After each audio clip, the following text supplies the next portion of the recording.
जय हिंद आप सभी को। तो कल से हमने संस्कार के बारे में देखना स्टार्ट किया था, तो आज हम उसको डिस्कस करने वाले हैं आगे। तो मैंने कल आपको बताया था संस्कार का मतलब है पवित्रता या शुद्धता। जो मानव है वह भी एनिमल किंगडम का एक हिस्सा है। जो चार चीज़ें जानवर करते हैं वह मनुष्य भी करता है। मैंने बताया था भूख, निद्रा, भय और मैथुन। लेकिन मैं बताता यदि हमको जानवर की प्रजाति से अलग होना, मनुष्य को जानवर की प्रजाति से अलग करना है, तो हमें मनुष्य का शुद्धिकरण करना पड़ेगा। और मनुष्य में जो शुद्धता आएगी, मनुष्य में जो पवित्रता आएगी, वह आएगी किसके माध्यम से? संस्कार। संस्कार की जो संख्या है वह अलग अलग स्मृतियों में अलग अलग मिलती है। लेकिन दयानंद सरस्वती ने अध्ययन किया और अध्ययन के बाद जो कॉमन संस्कार निकाले हैं, जो हर जगह लिखे हैं, उन संस्कारों की संख्या है 16। और कल मैंने आपको बताया था कि जन्म से पहले 1 से लेकर 3 तक संस्कार होते हैं। शिक्षा से पहले 4 से लेकर 8 तक होते हैं। 9 से लेकर 13 तक आपके जो संस्कार होते हैं वो शिक्षा के दौरान होते हैं। और विवाह के समय 2 संस्कार होते हैं, 14 और 15। और मृत्यु के समय अंत्येष्टि होता है। बनेगा तो ये 16 संस्कार हैं। तो पहला संस्कार तो सभी को याद है, जब व्यक्ति माँ के गर्भ में होता है उसे गर्भाधान संस्कार बोलते हैं। और लास्ट संस्कार अंत्येष्टि है। बनेगा। तो एक बार फिर से हम इनको देखते हैं। कल हमने इनके बारे में चर्चा कर ली थी, इसकी डेफिनेशन देख ली थी संस्कार की। आज हम एक इन सारे संस्कार का कंटेंट भी देखते हैं और चर्चा भी करते जाते हैं। तो पहला संस्कार मैंने कल भी आपको समझाया था। पहला संस्कार है गर्भाधान संस्कार। पहला संस्कार है गर्भाधान।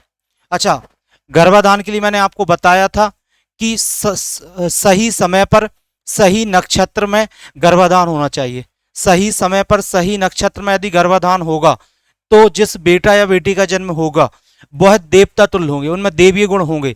लेकिन यदि गलत समय पर गर्भाधान हो रहा है तो जो जन्म लेने वाले बालक बालिका होंगे वह राक्षस प्रवृत्ति के होंगे। कल मैंने आपको स्टोरी भी बताई थी, ठीक है ना, कि कुबेर के भाई कौन है? रावण। बात समझ में आ रही है? तो यहाँ पर वही बातें लिखी हैं कि जो गर्भाधान है हमेशा शुभ समय और शुभ नक्षत्र में विधि पूर्वक संस्कार युक्त गर्भाधान से अच्छी और सुयोग्य संतान क्या होती है? उत्पन्न। अच्छा, गर्भाधान सदैव सूर्यास्त के बाद होना चाहिए।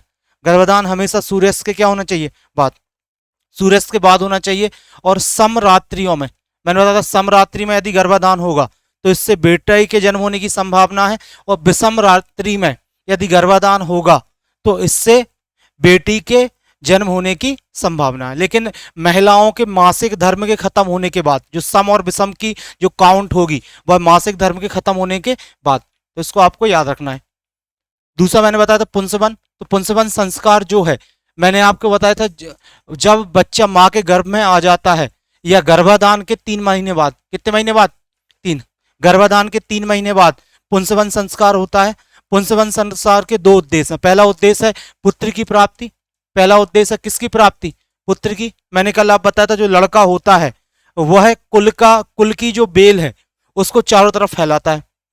किसी भी कुल को आगे बढ़ाने वाला जो है वो लड़का होता है। क्यों? लड़कियों का विवाह होकर वो दूसरे परिवार में चली जाती हैं। तो पुत्र की इच्छा से और साथ में जो कहना चाहिए जो पुत्र है या जो भी बालक बालिका जन्म ले रही है वह अच्छा हो, उसके लिए अपन कौन सा संस्कार करते हैं? पुंसवन। तो वहीं लिखा है आपको। तो दूसरा संस्कार है, यह याद रखना, कौन सा? पुंसवन। और गर्भाधान के कितने महीने बाद होता है? 3 महीने बाद। कल मैंने आपको बताया था पुंसवन संस्कार का उद्देश्य तंदुरुस्त संतान एवं गर्भस्थ शिशु किस रूप में हो? पुत्र रूप में। पुत्र रूप में हो। बनेगा ना?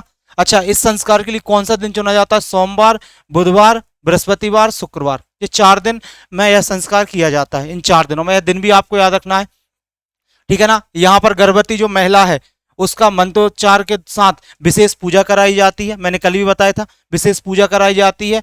और जो इष्ट देव है, जो भगवान है, उनको खीर खिलाई जाती है। और सभी लोग मिलकर, घर के सभी लोग प्रसाद ग्रहण करते हैं। बात समझ में आ रही है? और इसमें महिला को औषधि वगैरह भी खिलाई जाती है। तो इसमें एक उद्देश्य किसकी प्राप्ति भी है? पुत्र की प्राप्ति। और जो पैदा होने वाला जो बालक है वह तंदुरुस्त हो, इसके लिए कौन सा संस्कार किया जाता है? पुंसवन। पुंसवन। बनेगा। तो गर्भ में आने के कितने महीने बाद होता है? 3 महीने बाद। 3 महीने बाद। पुंसवन के बाद अगला जो संस्कार है सीमांत उन्नयन बताया था कल। सीमांत उन्नयन मैंने आपको बताया था, बच्चा जब गर्भ में आ जाता है उसके 7वें महीने, कई जगह 6वें भी लिखा है, कई जगह 8वें भी लिखा है। तो 6वें से 8वें महीने के बीच में कौन सा संस्कार होता है? सीमांत उन्नयन। अच्छा, 6वें 7वें महीने ऐसा रहता है कि जो बालक माँ के गर्भ में है उसे कई प्रकार के खतरे होते हैं। कई प्रकार की जो नेगेटिव शक्तियां हैं उनसे खतरे रहते हैं, तो उनकी रक्षा के लिए कौन सा संस्कार किया जाता है? सीमांतोन्नयन। वो लिखा है गर्भपात रोकने के साथ साथ गर्भस्थ शिशु एवं उसकी माता की रक्षा के लिए इस संस्कार का मुख्य उद्देश्य है। जो माता और गर्भस्थ शिशु है उसकी किसके लिए? रक्षा के लिए बन जाएगा ना। और ये गर्भधारण के छठे अठवा आठवें महीने किया जाता है, या छठे सातवें आठवें, जो आपको याद रखना है। और मैंने आपको बताया था इसमें क्या करते हैं कि जो महिला के बाल हैं, महिला के बालों में क्या लगाई जाती है? हल्दी। हल्दी लगाई जाती है। क्यों? हल्दी एंटीसेप्टिक का काम भी करती है और हल्दी कई बीमारियों से क्या करती है? रक्षा। बनेगा। तो इसके बारे में याद रखना। सीमांतोन्नयन तीसरा संस्कार है।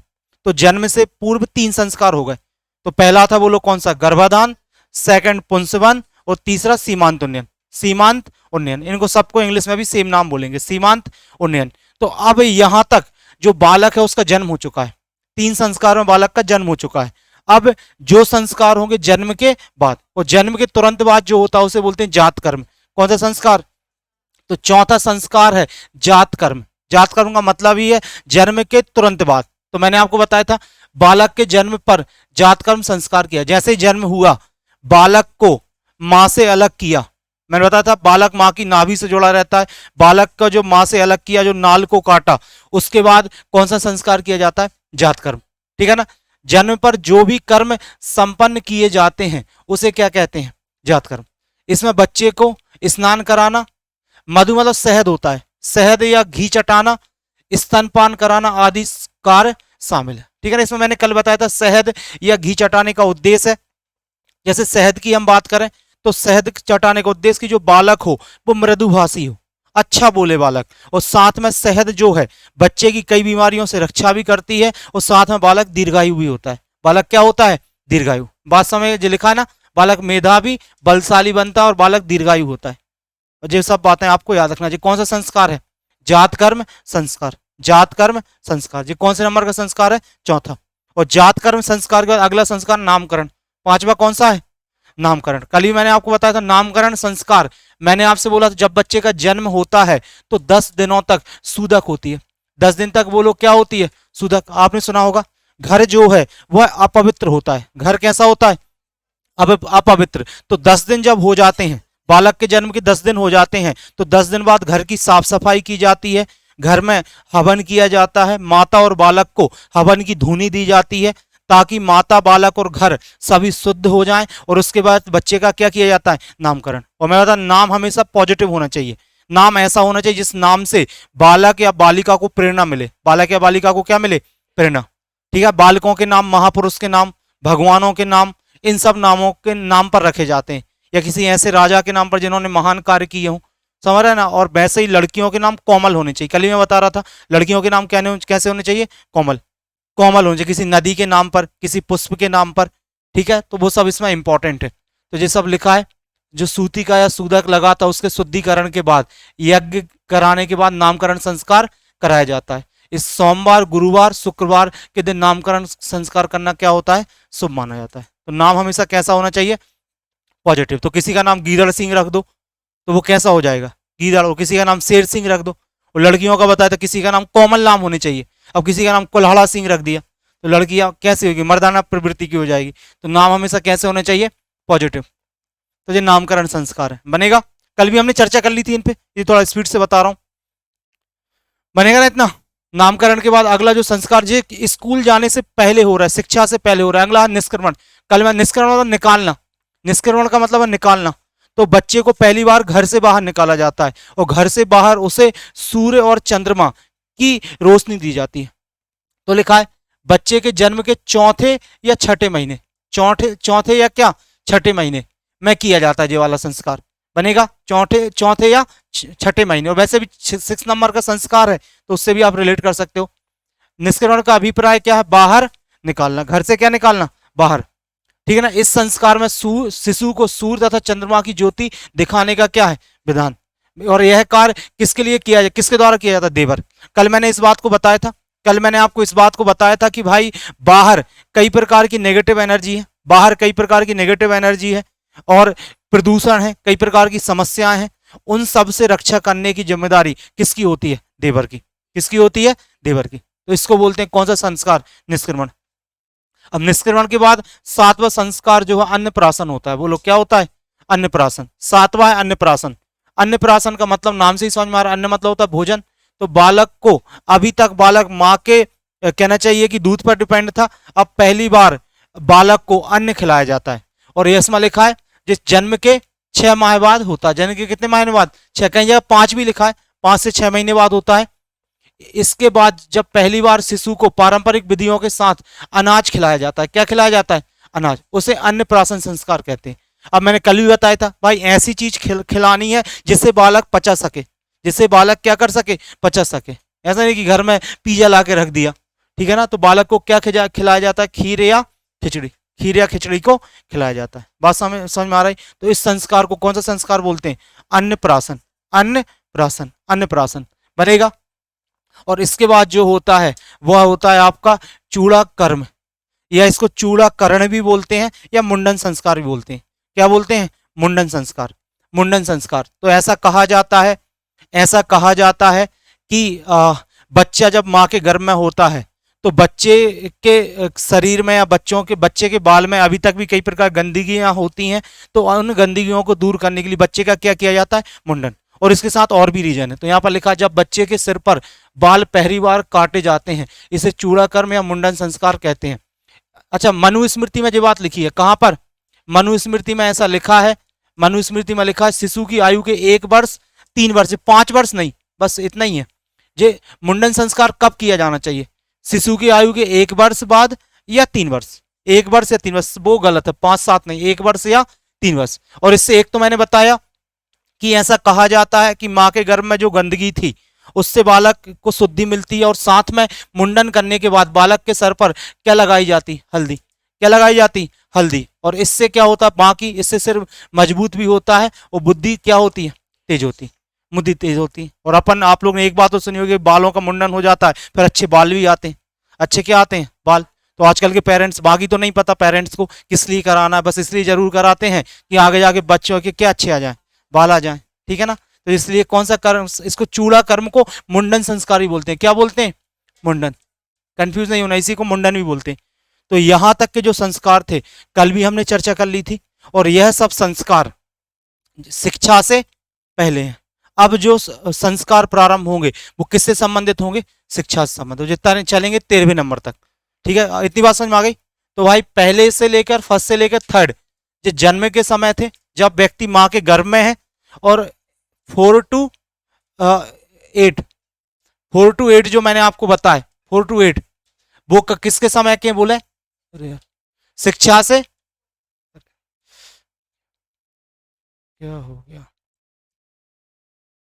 ठीक है, 4 to 8 वो लोग क्या है? शिक्षा से पूर्व, शिक्षा से पूर्व वाले थे। समझ में आ गया? अब अपन देख रहे हैं शिक्षा के दौरान। चर्चा करें आगे। यहां तक कल भी हमने देख लिया था, तो इन सब चीजों को आप देख लेना। आगे चलते हैं। अब विद्या आरंभ संस्कार, नाम से ही समझ में आ रहा है। मैं आपसे बोल रहा हूं शिक्षा के दौरान, शिक्षा के दौरान जो संस्कार होने वाले हैं वो 9 से लेके कब तक होने वाले हैं? 13। और 9 नंबर का नाम ही है उसका, बोलो भाई, विद्या आरंभ। विद्या आरंभ। तो कभी ऐसा क्वेश्चन पूछा जाए कि शिक्षा से संबंधित, शिक्षा से संबंधित पहला संस्कार कौन सा है, तो आंसर कौन सा होगा? विद्या आरंभ। विद्या आरंभ संस्कार। कौन सा संस्कार? विद्या आरंभ, ठीक है ना। तो जब बच्चे का मस्तिष्क शिक्षा ग्रहण करने योग्य हो जाता है तब यह संस्कार संपन्न किया जाता है, तब यह संस्कार संपन्न किया जाता है। जब व्यक्ति क्या ग्रहण करने योग्य हो जाता है? शिक्षा, शिक्षा ग्रहण करने। इसमें उसे अक्षरों का ज्ञान कराया जाता है। किसका ज्ञान कराया जाता है? अक्षरों का। यहाँ विद्या का आरंभ हुआ है, अक्षरों का ज्ञान कराया जा रहा है। अच्छा, यह अक्षरों का ज्ञान याद रखना गुरुकुल में नहीं हो रहा, यह अक्षरों का ज्ञान परिवार के द्वारा दिया जा रहा है। किसके द्वारा दिया जा रहा है? परिवार। मैंने आपको बताया था, पहले भी बताया था, शिक्षा 2 प्रकार से होती थी। एक होती थी पारिवारिक शिक्षा, भाई व्यक्ति की जब व्यक्ति का जन्म होता था तो व्यक्ति 2 प्रकार से शिक्षा ग्रहण करता था प्राचीन समय में। एक होती थी पारिवारिक शिक्षा पहली, जिसको प्राइमरी एजुकेशन बोलते थे, और उसके बाद व्यक्ति जो शिक्षा ग्रहण करने जाता था वो जाता था गुरुकुल में। और गुरुकुल में जब जाएगा वो जाएगा उपनयन संस्कार के बाद। किसके बाद? उपनयन। ये परिवार के द्वारा हो रहा है। जो विद्या आरंभ किसके द्वारा की गई है? परिवार। उसे अक्षरों का ज्ञान कराया जा रहा है। इसी कारण कुछ लोग इसे अक्षर आरंभ संस्कार भी कहते हैं। क्या बोलते हैं? अक्षर आरंभ संस्कार। और लिखा है इसका समय जन्म के 5वें वर्ष, जन्म के कौन से वर्ष? 5वें, अथवा उपनयन संस्कार से पहले है। भाई ये किसके पहले हो रहा है ये काम? उपनयन संस्कार। उपनयन संस्कार के बाद व्यक्ति गुरुकुल चला जाएगा। वही उपनयन संस्कार के बाद व्यक्ति कहां चला जाएगा? गुरुकुल। उपनयन संस्कार के बाद तो गुरुकुल चला जाएगा। गुरुकुल जाने से पहले यह संस्कार हो रहा है। तो जो विद्यारंभ संस्कार है किससे कितने वर्ष में होता था? 5 वर्ष। आजकल बच्चों को 3 वर्ष से बजाने लगते हैं स्कूल। भाई व्यक्ति उस समय शिक्षा ग्रहण करने लायक नहीं है। बालक उस समय शिक्षा ग्रहण करने लायक नहीं। शिक्षा ग्रहण करने लायक कितने वर्ष में होता था? 5 वर्ष। आजकल हम 3 साल 2 साल कभी बच्चों को भेजने लगते हैं। तो लेकिन उस समय कितने वर्ष में शिक्षा का आरंभ होता था? 5। तो इसे बोल रहा विद्या आरंभ संस्कार। और यह किसके द्वारा दी जाएगी यहाँ पर शिक्षा? परिवार के द्वारा। उसे अक्षर का ज्ञान कराया जाता है। उसके अक्षर का क्या कराया जाता है? ज्ञान। तो इसे बोलते हैं विद्या आरंभ संस्कार। तो जन्म के 5वें वर्ष या किसके पहले? उपनयन संस्कार। उपनयन संस्कार आगे मैं चर्चा कर रहा हूं, डिटेल में बताऊंगा उपनयन संस्कार क्या क्या था। यहां तक की बातें समझ में आ गई? अब यहां पर देखना, इसके बाद है कर्ण वेदन। कर्ण वेदन संस्कार। कर्ण वेदन का मतलब है कान को छेदना। कर्ण वेदन का मतलब क्या है? कान को छेदना। अच्छा, कान को छेदने का उद्देश्य क्या था? पहले तो समझ लो, कर्ण वेदन संस्कार जो है, कर्ण वेदन संस्कार जो है, तो कान को छेदने का उद्देश्य क्या होता था? जब बालक या बालिका का कान छेदा जाता था, ये कान का नीचे वाला हिस्सा छेदा जाता था, तो इससे होता क्या था कि जो बालक या बालिका है वह अपने ब्रह्मचर्य पर कंट्रोल कर पाता था। उसके अंदर ऐसी शक्तियां आती थी ताकि वह अपने किस पर कंट्रोल कर पाए? ब्रह्मचर्य। भाई जब बालक या बालिका का कान छेदते हैं तो उसके अंदर एक ऐसी शक्ति आती है कि वह किस पर कंट्रोल कर पाता है? ब्रह्मचर्य। और जब ब्रह्मचर्य पर कंट्रोल करेगा तभी तो आगे की शिक्षा ग्रहण करेगा। यदि व्यक्ति का ब्रह्मचर्य पर ही कंट्रोल नहीं होगा तो क्या आगे की शिक्षा ग्रहण कर पाएगा? नहीं। तो जो कान छेदने से क्या होता था? जो बालक बालिका है ब्रह्मचर्य को कंट्रोल कर पाता था। और बाकी ऐसा भी कहा जाता है जो कान छेदना है वो कई प्रकार की बीमारियों से भी बालक की क्या करता था? रक्षा। तो वही लिखा है, इस संस्कार में बालक का कान छेद कर उसमें बाली अथवा कुंडल पहना दिया जाता है। अच्छा, इसका उद्देश्य सौंदर्यता भी था। इस काम सौंदर्य के लिए भी किया जाता था। कभी पूछा जाए इसमें लिखा इसका उद्देश्य रक्षा तो था ही बालक की, तथा क्या करना? अलंकरण। अलंकरण मतलब सुंदरता होती कि नहीं, मतलब सुंदरता के लिए भी कर्णवेधन संस्कार होता था। और रक्षा, लड़के के कौन से कान? दाएं। और लड़की के कौन से? बाएं। बात समझ? लड़के आजकल दोनों छेदा लेते हैं, छेदा लेते हैं ना। भाई लड़के का कौन सा कान? दाया। और लड़की के कौन से? बाएं। बाएं कान पहले छेदन की परंपरा है। अब तो लड़कियां कई बार छेदा लेती हैं, ठीक है ना। हाँ, इस संस्कार से बच्चे में सुनने की क्षमता क्या होती थी? बढ़ती थी। बच्चे की सुनने की क्षमता बढ़ती थी। और हार्निया और लकवा जैसी गंभीर बीमारियों से भी बच्चे का क्या होता था? बचाव। और साथ में सबसे इंपॉर्टेंट, कर्णभेदन की वजह से बच्चा किस पर कंट्रोल कर पाता? ब्रह्मचर्य। मतलब अपनी वासनाओं को नियंत्रित करने की शक्ति आती थी बालक में। वासनाओं को नियंत्रित करने की क्या आती थी? शक्ति। तो ये कर्णवेधन संस्कार किया जाता था। ये कौन सा संस्कार है? 10वां। क्यों? यदि आप शिक्षा लेने गुरुकुल जा रहे हैं तो आपको किस पर नियंत्रण होना चाहिए? ब्रह्मचर्य पर। बन जाएगा ना। तो इसके बारे में जो होता था कर्णवेधन संस्कार, ये 10वें नंबर का संस्कार है। इसके बाद आगे हम आ जाए, अब है उपनयन संस्कार। बहुत इंपॉर्टेंट संस्कार है। सभी संस्कारों में सर्वश्रेष्ठ बताया गया उपनयन संस्कार को। सभी संस्कारों में सर्वश्रेष्ठ बताया गया। इसी उपनयन को यज्ञोपवीत भी बोलते हैं। इसी उपनयन को यज्ञोपवीत भी कहते हैं। उपनयन संस्कार के दूसरा नाम बोलो क्या है? यज्ञोपवीत। अच्छा सुन ले, यहां पर समझे। ऐसा कहा जाता है, पहले मैं इसका पूरा समझा रहा हूं क्या क्या होता था इसमें।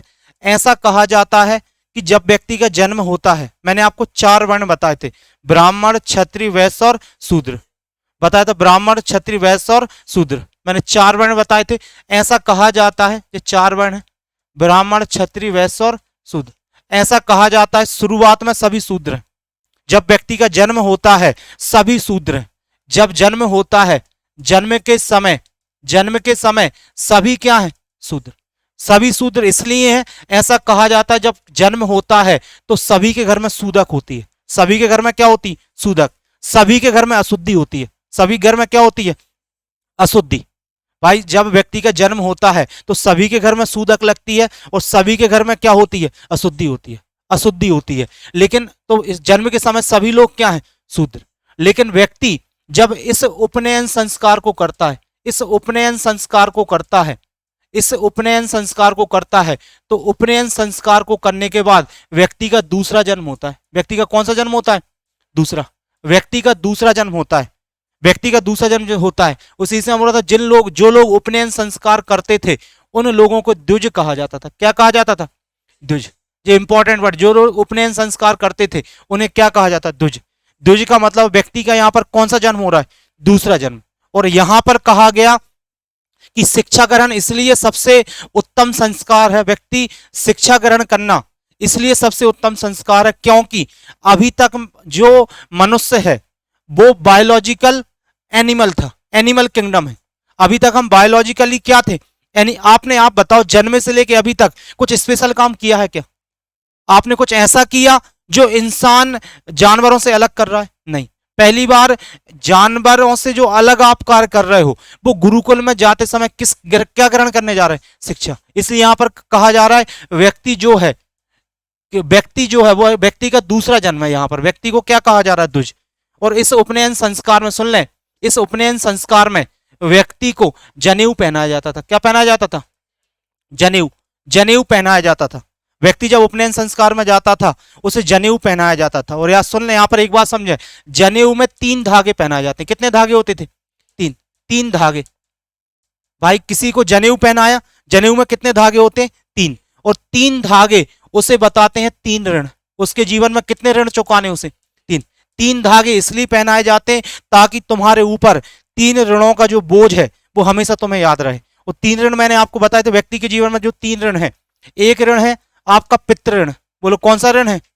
पितृ ऋण है। पहला ऋण है पितृ ऋण। भाई आपको माता पिता ने जन्म दिया है, आपको माता पिता ने जन्म दिया। यदि माता पिता ने जन्म नहीं दिया होता तो क्या आपका अस्तित्व होता? तो आपके ऊपर माता पिता का ऋण है कि नहीं? तो पहला ऋण है कौन सा ऋण? पितृ ऋण। दूसरा ऋण है देव ऋण। बोलो कौन सा ऋण है? देव ऋण। भाई मेरा जन्म तो हो गया, लेकिन आप बताओ, जब बालक का जन्म होता है अपन सूर्य की रोशनी में लिटाकर, सूर्य की रोशनी उसकी मालिश करते हैं। सूर्य की रोशनी में लिटाकर उसकी क्या करते हैं? मालिश, ताकि उसकी हड्डियां मजबूत हों, उसके शरीर में विटामिन डी मिले। आप मुझे एक बार बताओ, यदि सूर्य रोशनी ना देता तो बालक का प्रॉपर डेवलपमेंट हो पाता क्या? नहीं। तो अपने ऊपर किसका ऋण है? दूसरा, देवताओं का। और तीसरा ऋण है ऋषि ऋण। जब वो शिक्षा ग्रहण करने आया तो उसे शिक्षा कौन दे रहे हैं? ऋषि। तो तीसरा ऋण कौन सा ऋण है? ऋषि ऋण। तो व्यक्ति जब उपनयन संस्कार में जाता है तो उसे जनेऊ पहनाया जाता है। जनेऊ में कितने धागे होते हैं? 3। और 3 धागे इसलिए होते हैं ताकि बालक को हमेशा याद रहे उसके ऊपर कितने धागों का बोझ है? 3। या 3 ऋण है जो उस बालक को चुकाने हैं। और याद रखना, जो जो कहना चाहिए उपनयन संस्कार, इसके लिए उम्र थी। उपनयन संस्कार के लिए उम्र थी। पहली बात तो यह 3 लोगों के लिए अधिकार था, ब्राह्मण, क्षत्रिय और वैश्य। भाई शूद्रों को पास उपनयन का अधिकार नहीं था। शूद्र वर्ण के पास उपनयन का अधिकार नहीं था, पहली बात। दूसरी बात याद रखना, जो ब्राह्मण के लिए जो एज डिसाइड की गई थी वो 8 वर्ष। कितनी वर्ष? 8। क्षत्रिय इस संस्कार के लिए जाता था 11 वर्ष में और वैश्य जाता था 13 वर्ष में। ठीक है ना? 8, 11 और 13। यहां पर शायद 15 लिखा, वो 13 याद रखना, 13। और याद रखना ये बात लिखी है कहां पर? मनु स्मृति में। बोलो किस में लिखी है? मनु स्मृति में। मनु स्मृति में बनेगा ना, 8, 11 और 13। तो पहले मुझे इतनी बात बताओ, समझ में आ रहा है कि नहीं? तो उपनयन संस्कार को एक बार फिर से बोल रहा हूं, उपनयन संस्कार को यज्ञोपवीत बोलते हैं। क्या बोलते हैं? यज्ञोपवीत। और इस संस्कार के बाद जो बालक है वह अपने घर को छोड़कर गुरुकुल चला जाता है। अपने घर को छोड़कर कहां जाता है? गुरुकुल। और गुरुकुल में बालक शिक्षा ग्रहण करता है। गुरुकुल में क्या करता है? शिक्षा। इसके लिए जो संस्कार होता है उसको उपनयन संस्कार बोलते हैं। और उपनयन संस्कार में व्यक्ति जनेऊ पहनता है। क्या पहनता है? जनेऊ। जनेऊ में 3 धागे होते हैं और जो 3 धागे हैं वह 3 ऋण बताते हैं। कितने ऋण? 3। की बालक को 3 ऋण चुकाने, एक पितृ ऋण, एक देव ऋण और एक कौन सा? ऋषि ऋण। बनेगा ना? और साथ में व्यक्ति का यहां पर दूसरा जन्म होता है। क्यों? व्यक्ति ने पहली बार एनिमल किंगडम से अलग काम किया है, इसको पूरा द्विज बोलते हैं। क्या बोलते हैं? द्विज। बात समझ में आ रहा है? यहां पर लिखा है उपनयन का शाब्दिक अर्थ है समीप ले जाना। इससे तात्पर्य बालक को शिक्षा के निमित्त गुरु के पास ले जाने से। यज्ञोपवीत या उपनयन संस्कार जिसमें जनेऊ पहनाया जाता था और विद्यारंभ होती थी। अभी तक पारिवारिक शिक्षा थी जो शुरुआत में हमने दी थी, लेकिन यहां पर अब गुरुकुल में शिक्षा है। अच्छा, बालक का बार बार यहां भी मुंडन होता है। मुंडन और पवित्र जल में स्नान भी इस संस्कार का क्या होते थे? अंग। फिर मुंडन होता था। सूत से बना वह पवित्र धागा जिसे यज्ञोपवीत धारी व्यक्ति बाएं कंधे के ऊपर तथा दाईं भुजा के नीचे पहनता है, ये होता था। बात समझ में आ गई ना? तो इन सब चीजों को जो मैंने बातें बताई इन सबको आपको याद रखना है। बनेगा ना? आगे लिखी होगी इसमें उम्र। ठीक है ना? हाँ, वस्तुतः उसके बौद्धिक उत्कर्ष का प्रारंभ इसी संस्कार से होता था। ब्राह्मण बालक के लिए 8वें साल, क्षत्रिय के लिए 11वें और वैश्य के लिए 13वां, याद रखना यहाँ पर कितने वर्ष, 13वें साल उपनयन संस्कार होता था। और उपनयन संस्कार से बोला जाता था व्यक्ति का दूसरा जन्म हो गया, इसलिए उसे क्या बोला जाता था, द्विज, क्या बोला जाता था। अच्छा, प्राचीन समय में ऐसा भी था, समझ लें एक बात, कि जो व्यक्ति अपने, कहना चाहिए, शिक्षा की प्रोसेस को पूरा करता था। और आप बताओ, शिक्षा जब व्यक्ति ग्रहण कर रहा, मैंने आपको 4 आश्रम बताए थे, मैंने 4 आश्रम बताए थे कि नहीं, कितने आश्रम, 4 आश्रम। पहला बताया था ब्रह्मचर्य, पहला आश्रम ब्रह्मचर्य, जन्म से लेकर 25 ईयर तक। दूसरा आश्रम गृहस्थ, बोलो 25 से 50, दूसरा आश्रम। तो ऐसा कहा जाता था जो, और आप बताओ ब्रह्मचर्य आश्रम में व्यक्ति क्या ग्रहण करता होगा, शिक्षा। तो ऐसा कहा जाता था जो व्यक्ति सही से अपने ब्रह्मचर्य आश्रम को जीता है वही व्यक्ति किस आश्रम में प्रवेश के लायक है, गृहस्थ। जो व्यक्ति अपने ब्रह्मचर्य आश्रम को ही सही से नहीं जी पाता वह किस आश्रम में प्रवेश के लायक नहीं है, गृहस्थ आश्रम में प्रवेश के लायक नहीं है। बात समझ में आ रही है ये बात है, ठीक है। इन सब चीजों को आपको याद रखना है। अगला संस्कार आ जाओ। अब देखो, अब आप अभी तक तो आपने चीजों को पढ़ा, अब आप गुरुकुल में आ गए हो और यहां पर आप वेदों का अध्ययन करोगे। किसका अध्ययन करोगे, वेदों का। और वेदों को पढ़ना कौन सा संस्कार था, वेदारंभ, वेदारंभ बनेगा ना। वेदों का अध्ययन गायत्री मंत्र के साथ प्रारंभ किया जाता था। वेदों में गायत्री मंत्र का उल्लेख है, मैंने बताया था, ऋग्वेद के 3रे मंडल में गायत्री मंत्र के बारे में लिखा है। तो वेदों का अध्ययन गायत्री मंत्र के साथ प्रारंभ किया जाता था। इस संस्कार का उद्देश्य व्यक्ति को वेदों का ज्ञान प्रदान कराना है, वेदों का क्या ज्ञान प्रदान कराना। बात समझ में आ रही। तो इसको क्या बोलते थे, वेदारंभ संस्कार। ये भी शिक्षा से संबंधित है। यहां पर व्यक्ति वेदों का अध्ययन करता था और शिक्षा से संबंधित जो 13वां संस्कार होता था उसे बोलते थे केशांत अथवा गोदान। केशांत अथवा क्या, अब केस मतलब फिर से बाल है। और यहां पर समझिए, इस संस्कार में जो बालक होता था पहली बार अपनी जो दाढ़ी और मूछ है, दाढ़ी और मूछ उनको कटवाता था। केशांत संस्कार में बालक जो है पहली बार किसको कटवाता था, दाढ़ी और मूछ को। वो लिखा, गुरु के पास रहकर अध्ययन करते हुए विद्यार्थी कितने वर्ष में, 16 वर्ष की आयु प्रथम बार दाढ़ी और मूछ बनवाई जाती थी। इसे केशांत संस्कार कहा गया है। इसे क्या कहा गया है, केशांत संस्कार। केशांत, केस मतलब फिर से क्या होता है, बाल। केशांत संस्कार कहा गया है, बन जाएगा ना, ठीक है। तो ये कौन सा 13वां संस्कार है, केशांत अथवा गोदान। और इसके बाद अब यहां तक जो थे वह विद्या से संबंधित संस्कार क्या हो गए, खत्म। बात समझ में आ रही है। अब 14वें 15वें व्यक्ति घर लौट कर आएगा, शिक्षा ग्रहण हो गई तो अब कहां लौट कर आएगा, घर। तो यहां पर आएगा समावर्तन, को समावर्तन। तो लिखा, इसका शाब्दिक अर्थ है गुरु के आश्रम से स्वगृह क्या, वापस लौटना। अब व्यक्ति गुरु के आश्रम से अपने घर क्या आ गया है, वापस। गुरु के आश्रम से अपने घर क्या आ गया, वापस। और इसे स्नान भी कहा जाता है। भाई इसमें स्नान का बड़ा महत्व, जब व्यक्ति की शिक्षा ग्रहण पूरी हो गई तो व्यक्ति स्नान करता था। क्या करता था, स्नान। इसलिए इसे क्या कहा जाता है, स्नान, क्योंकि इस अवसर पर स्नान सबसे महत्वपूर्ण क्या था, कार्य, ठीक है। इसी के बाद विद्यार्थी स्नातक बनता था। मैंने बताया था आपको कि भाई जब पूरा गुरुकुल में शिक्षा ग्रहण कर लेता था तो इसके बाद व्यक्ति को क्या कहा जाता था, स्नातक। क्या कहा जाता था, स्नातक। स्नातक हो गया वो व्यक्ति, स्नातक हो गया है, ठीक है ना। हाँ, समावर्तन संस्कार के लिए कोई आयु निर्धारित नहीं थी। सामान्यतः इसका संपादन विद्यार्थी के अध्ययन की पूर्ण समाप्ति के बाद ही होता था। लेकिन यदि कहीं पर उम्र पूछी जाए, दी हो विकल्प में, तो आप मानना कितने साल, 25। क्यों, ब्रह्मचर्य आश्रम कब खत्म हो गया, 25। भाई यदि आपको कभी फिक्स उम्र नहीं, ऊपर नीचे हो सकती है, लेकिन कभी यदि ऑप्शन में दिया जाए, पूछा जाए एग्जाम में, तो आपको कितनी उम्र माननी है, 25 ईयर। क्यों, आपका ब्रह्मचर्य आश्रम कितनी उम्र में खत्म हुआ है, 25 साल। 25 साल में व्यक्ति घर लौट कर आ गया। अच्छा, यहां पर एक बात तो समझना, जब बालक घर लौट कर आता था, समावर्तन संस्कार, उसके परिवारजन बालक के घर लौटने को बड़े धूमधाम से मनाते थे। इसको बड़े धूमधाम से मनाते थे, इस बात को बड़े धूमधाम से मनाते थे। क्यों, सबसे बड़ी बात है उसने किस आश्रम को जीकर आया है, ब्रह्मचर्य। भाई उसने किस आश्रम को जी लिया, ब्रह्मचर्य। मतलब 0 से 25 साल तक ब्रह्मचर्य आश्रम को जी लिया। तो 0 से 25 साल तक उस व्यक्ति ने ब्रह्मचर्य आश्रम को जी लिया। तो घर वाले इसलिए खुश हैं कि अब वह व्यक्ति किस आश्रम में प्रवेश के लायक हो गया, गृहस्थ आश्रम। अब वह व्यक्ति किस आश्रम में प्रवेश के लायक हो गया, गृहस्थ आश्रम। बात समझ में आ रहा है। तो जब व्यक्ति गुरुकुल में अपनी 25 साल तक की शिक्षा पूरी ग्रहण कर लेता था, कई बालक नहीं कर पाते थे, कई बालक बीच में ही छोड़ देते, कई बालक बीच में ही इस चीज को छोड़ देते थे।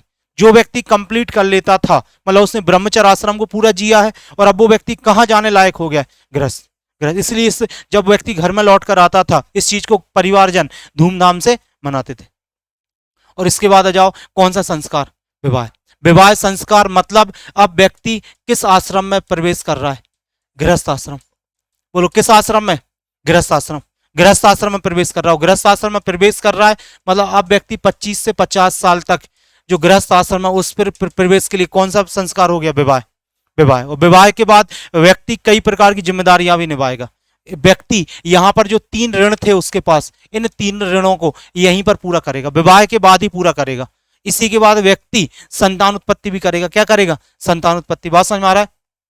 तो हिंदू समाज में इसे एक पवित्र धार्मिक संस्था के रूप में मान्यता दी गई है। इसका उद्देश्य पत्नी के सहयोग से विभिन्न पुरुषार्थों को क्या करना है? पूरा। और मैंने बताया पुरुषार्थ 4 हैं। पुरुषार्थ कितने हैं? 4। धर्म, अर्थ, काम और मोक्ष। तो यहां पर व्यक्ति अपनी पत्नी के साथ मिलकर कितने पुरुषार्थों को पूरा करता है? 4। धर्म, अर्थ, काम और मोक्ष। अच्छा याद रखना, जो अपना कहना चाहिए कि हिंदू धर्म है उसमें विवाह के 8 प्रकार बताए गए। ग्रंथों में कितने प्रकार के विवाह? 8 प्रकार। 8 प्रकार के विवाह भाई, 8 प्रकार के विवाह बताए गए। सुन ले कौन कौन से 8 प्रकार के विवाह हैं? 8 प्रकार के विवाह। अच्छा, प्राचीन समय में जो 8 प्रकार के विवाह होते थे उनमें से 4 मान्य थे। 4 कैसे थे? मान्य, वैलिड थे। और 4 कैसे थे? अमान्य। 8 प्रकार के विवाह बताए गए, 4 मान्य है और 4। अच्छा, मान्य विवाह यहां पर लिख रहा हूं, यदि आपके बापू, बापू मतलब पिताजी, बापू अदा करेंगे, आपको विदा करेंगे, तो यह विवाह मान्य होंगे। यदि आपके बापू आपको अदा करेंगे, विदा करेंगे, तो यह विवाह कैसे होंगे? मान्य। और यदि आप अपार प्रेम के चक्कर में रहोगे, अपार प्रेम के चक्कर में रहोगे, तो कैसे विवाह होने वाले हैं? अमान्य। भाई बापू अदा करेंगे तो मान्य, और अपार प्रेम के चक्कर में रहोगे तो क्या? अमान्य। तो सुन लें, जो मान्य विवाह थे, बासे या ब्रह्म विवाह। बासे कौन सा विवाह है? ब्रह्म विवाह। ब्रह्म विवाह होता था वह मान्य विवाह था। पासे या प्रजापत्य। पासे कौन सा विवाह है? प्रजापत्य। प्रजापत्य विवाह कैसा होता था? मान्य। आसे है आर्स। आसे कौन सा विवाह है? आर्स। आर्स भी कैसा विवाह था? मान्य। और दासे या देव विवाह। दासे कौन सा है? देव। देव भी कैसा होता था? मान्य। ये 4 मान्य विवाह हैं। कौन कौन से? ब्रह्म, प्रजापत्य, आर्स और देव। जो अमान्य विवाह है उसमें आसे असुर विवाह। आसे कौन सा विवाह है? पासे पिशाच। पासे कौन सा था? पिशाच। रासे राक्षस। इसमें ऐसा होता था कन्या को खरीद कर विवाह करना, जबरदस्ती विवाह करना, वो विवाह थे। और प्रेम से प्रेम विवाह। प्रेम विवाह भी अमान्य था, और प्रेम को बोलते थे गंधर्व। प्रेम को क्या बोलते थे? गंधर्व। तो आप बताओ कितने प्रकार, पूछा जाए कितने प्रकार के विवाह थे? 8। 8 में से 4 कैसे हैं? मान्य, और 4 कैसे हैं? अमान्य। तो इनको याद रखने का एक छोटा सा कोड है, बापू अदा। यदि आपके बापू अदा करेंगे तो कैसे विवाह है? मान्य। ब्रह्म, प्रजापत्य, आर्स और देव। तो कभी पूछा सकता है। और अपार प्रेम के चक्कर में रहोगे तो क्या? अमान्य। आसे क्या? असुर, पिशाच, राक्षस और गंधर्व। राक्षस और बोले क्या? गंधर्व। इतनी बात समझ में आ गई? तो ये कैसे विवाह? अमान्य। और विवाह के बाद व्यक्ति विवाह के बाद अपने सभी ऋणों को चुकाता था। देव ऋण, ऋषि ऋण, पितृ ऋण। अपने पुरुषार्थ को पूरा करता था। ठीक है ना? पुरुषार्थ धर्म, अर्थ, काम और मोक्ष। धर्म, अर्थ, काम और मोक्ष। अपनी पारिवारिक सामाजिक जिम्मेदारियों को निभाता था। और लास्ट में व्यक्ति की मृत्यु होती थी, और मृत्यु के समय कौन सा संस्कार होता था? अंतिम संस्कार। अंतिम संस्कार। और अंतिम संस्कार, अच्छा अंतिम संस्कार का मतलब है कि व्यक्ति ने जो चीज जिससे ली है वो उसे वापस कर देगा। मान लो आपके घर में कुछ काम था, आप पड़ोसी से कोई चीज मांग के लाए हो, कोई भी चीज लेकर आए हो। मान लो आपके घर में कहीं आपको चढ़ना, नसैनी लेकर आए हो। अब आप बताओ उस नसैनी को आपको आपके पड़ोसी को लौटानी चाहिए कि नहीं? और आप लौटाते भी हैं। तो हम जिससे जो चीज लेते हैं हम उसे लौटाते हैं। और मैंने आपको बताया था कि हमारा जो शरीर है, हमारा जो शरीर है 5 चीजों से मिलकर बना है। हमारा जो शरीर है किन चीजों से मिलकर ना? 5 बन जाएगा ना? कौन कौन सी? मैंने बताया था अग्नि, अग्नि, सॉरी, हाँ, जो 5 चीजों से मिलकर बना उनमें